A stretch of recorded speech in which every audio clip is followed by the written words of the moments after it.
Hi, welcome to Algebra 2 Common Core. Tonight in lesson number 6, we're going to take a look at sample proportions. First of all, we need to define a word that we're going to see throughout this lesson. Variability. What is variability? Variability is merely the spread of the data. So it's how much our data is going to be spread out. We're going to measure that spread of data by taking a look at the standard deviation.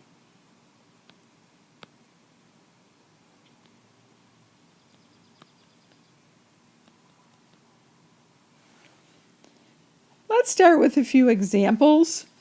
Before we get there, we need one more word definition. Whenever we see the word proportion in this lesson, remember, a proportion is normally written as a fraction, but we can think of a proportion as a percentage.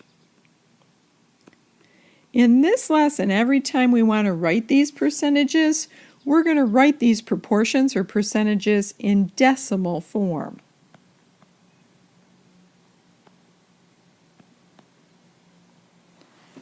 So looking at example number 2, it says that a recent poll stated that 55% of Americans use the on-demand feature provided by their cable company.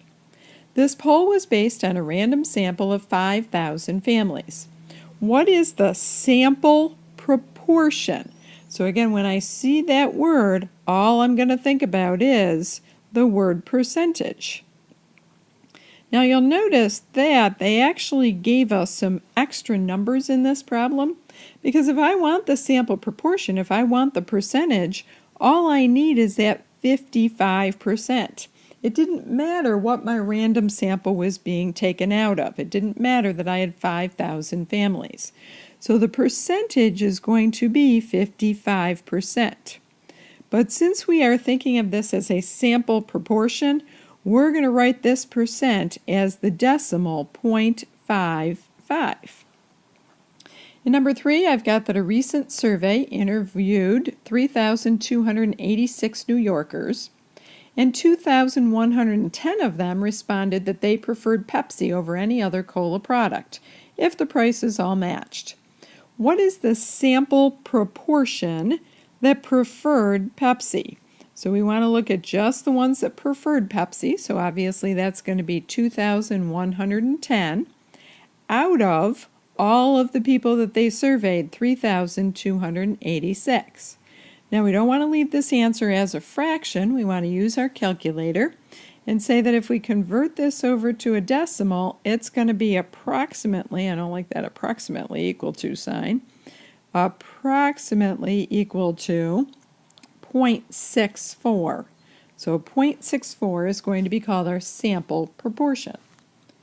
In number 4, it says 8,500 undergraduate college students were polled and asked whether they were taking 16 or more credits this semester.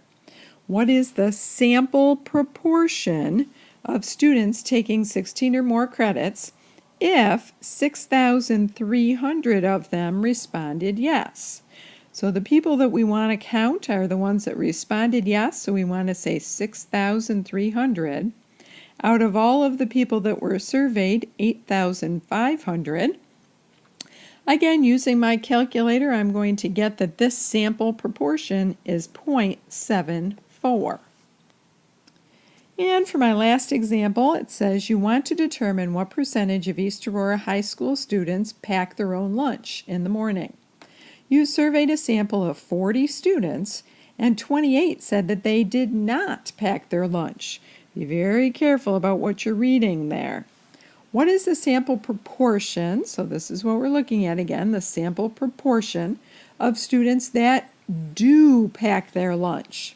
So you got to be a little careful. This one's a little sneaky because it said 28 do not pack their lunch. So the ones that do pack their lunch must be the ones that would be 40 minus 28, or 12 of them do pack their lunch.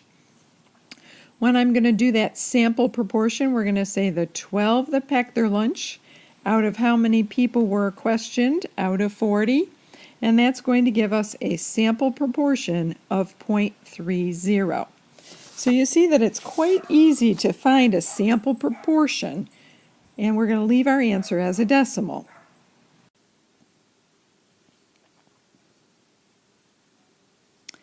Now in class, we're going to be performing our own experiment, similar to the one that I'm going to talk about right now.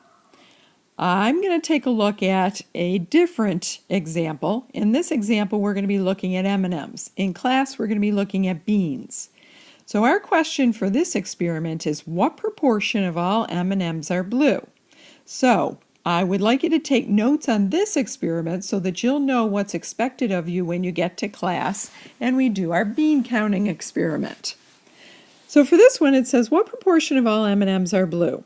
Our goal is to use data from a sample to estimate a population proportion. So again, remember that a sample is just going to be a subset of a whole population. So we're just going to use a sample to estimate what the population proportion is going to be. So let's say that we are given 200 mixed color M&Ms and they're all in a candy jar. So when I'm talking about these M&Ms, I know that that's actually going to be the population of M&Ms. That's how many I've got to choose from. I don't want to deal with all 200 M&Ms, so instead I'm going to draw just 20 M&Ms. Notice that I'm going to use replacement in this experiment. So those 20 M&Ms that I'm going to be drawing, that's going to be my sample of M&Ms that are drawn. So again, make sure that you're taking notes on these parts of the experiment so that you know the steps when we get to class and are doing the bean counting experiment. Our goal will be to calculate the sample proportion for each student. And in fact, each student is going to perform this experiment multiple times. So let's go ahead and talk about our data. Let's look at 3 representative students from the class. Let's say that student number 1 pulls out 20 M&Ms. Again, remember that the student is pulling out an M&M, recording whether it's blue or not blue, and then putting the M&M back in the bag. That's really important that you recognize that we are using replacement in this experiment. So we want to do this 20 times, so they're pulling out 20 M&Ms with replacement. So, for example, when student 1 looks at all the times that they pulled out blue M&Ms, perhaps they've gotten 4 blue M&Ms out of the 20 that they drew. So to figure out the proportion of blue M&Ms for that student, they're going to say 4 out of the 20 that they picked. So that's going to be a proportion, a sample proportion of 0.20. Now the student sitting next to him also does the same experiment. They're going to have a bag of M&Ms. They're going to have 200 M&Ms in that bag, and the student is going to pull out 1 M&M at a time, replace the M&M, and record whether that M&M was blue or not blue. So let's pretend that student number 2 got 6 blue M&Ms. So out of his 20 M&Ms that he chose, 6 out of 20, that would be a sample proportion of 0.30. Let's look at student number 3. Let's pretend that student number 3 does the same experiment, and we're going to be actually doing an experiment similar to this in class, but again, you're going to be using beans rather than M&Ms. So let's say that student number 3 has pulled out M&Ms, and they've pulled out 20 of them altogether with replacement, and out of the 20, 7 of them were blue.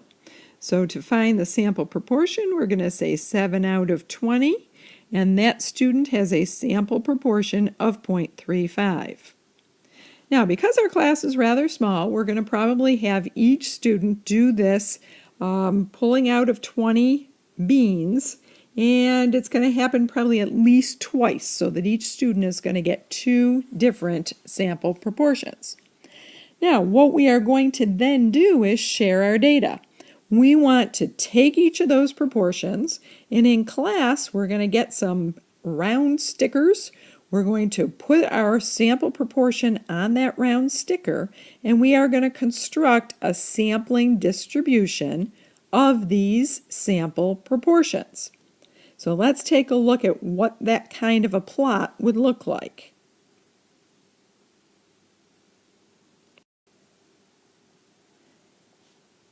So here's a diagram of what this class's sampling distribution may look like. So the first person, when they pulled out their 4 blue M&Ms and they calculated their sample proportion, they got 0.20.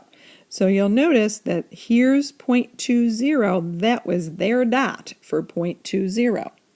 The second student, pulling out 6 blue M&Ms out of 20, got a sample proportion of 0.30, so here's their dot right there on the sampling distribution. And the third student, they had a sample proportion of 0.35, so right here is theirs. Now, if we look at all these dots, we could tell how many students were in the class or how many times this experiment was conducted. Once we do this for all of the students in the class, and again, because our class is small, each student is going to do it at least twice. We'll decide in class depending on how many people are there. We're going to take all of these sample proportions and we are going to calculate the mean of these sample proportions. So that's this number up here for the class that did the M&M experiment. Along with the mean, we're also going to find the standard deviation. So that's going to be this number right here. In class, we will be answering some questions based on our sampling distribution and also based on the mean and the standard deviation that we calculate. So I wanted you to be introduced to this experiment. I wanted you to see the steps that we're going to do so that when you get to class, we'll be able to go ahead right away and do our experiment so that we have plenty of time to work on our sampling distribution of sample proportions and be able to understand what this dot plot represents. Have a great night. Make sure that you've taken notes on this experiment so that you know what to do in class. And we'll see you next time. Bye-bye.